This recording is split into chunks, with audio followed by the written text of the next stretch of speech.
Hello नमस्ते high everyone.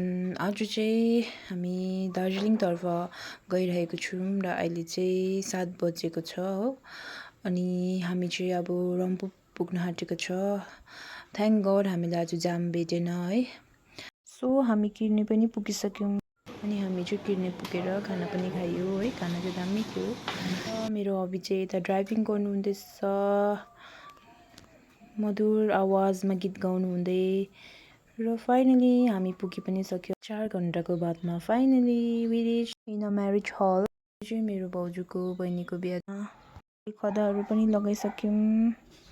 After that हामीले खानाहरू पनि खायौँ है। अनि टेस्टी थियो, एकदम डिलिसियस। अनि हामी दादा भाउजू है, भाइहरू अनि हस्बेन्डसँग गफ गर्दै है। सो हामी चाहिँ अब फर्किनुपर्छ घरतर्फ भन्दै है सबैजनालाई बिदा मागेर हामी चाहिँ फर्क्यौँ।